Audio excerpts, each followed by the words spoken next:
4 grafting method છે: softwood grafting, inarching, saddle wood grafting and stone grafting.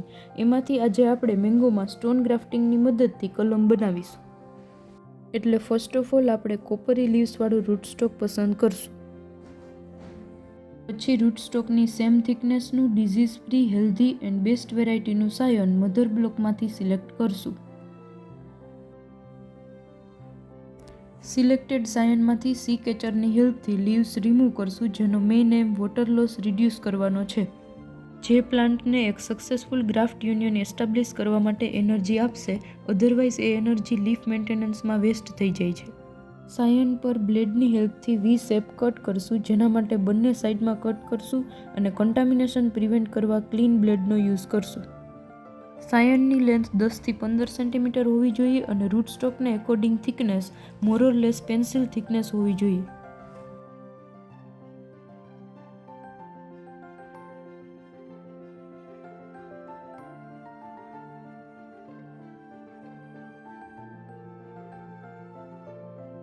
સાયનના એન્ડને flat and sharp બનાવશું, જેનાથી તે according રૂટસ્ટોકમાં easily fit થઈ જાય.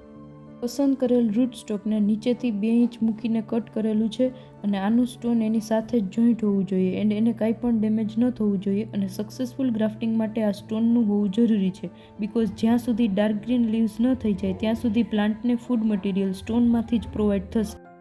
હવે આપણે આ પ્રમાણે રૂટસ્ટોકમાં બ્લેડથી સ્ટ્રેટ ડાઉન 1 ઇંચનો કટ કરશું, એટલે સિલેક્ટેડ સાયન ઇઝીલી ફિટ થઈ શકે.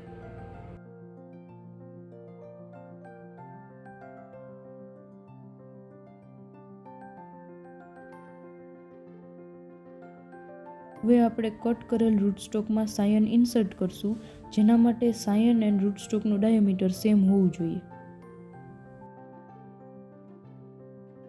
સાયનને રૂટસ્ટોકમાં ઇન્સર્ટ કર્યા પછી ગ્રાફ્ટિંગ ટેપથી કવર કરશું. ગ્રાફ્ટિંગ ટેપથી એ રીતે કવર કરશું કે જેથી એર એન્ડ વોટરથી કન્ટામિનેશન ન થાય અને કવરિંગ પણ ટાઈટ હોવું જોઈએ, જેથી rootstock and Sion easily combine થઈ શકે.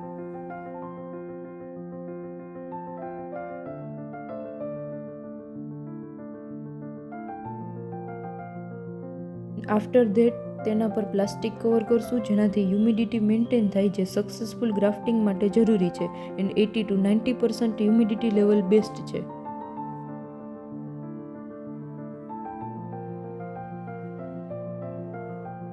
Now our graft is finally ready to transfer into pot.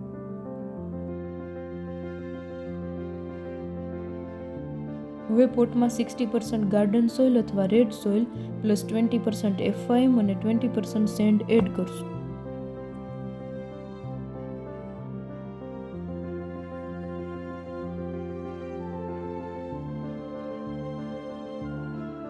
Send અને સોઇલની સાથે F5 એડ ન કરીએ તો પાછળથી પણ F5 એડ કરી શકાય.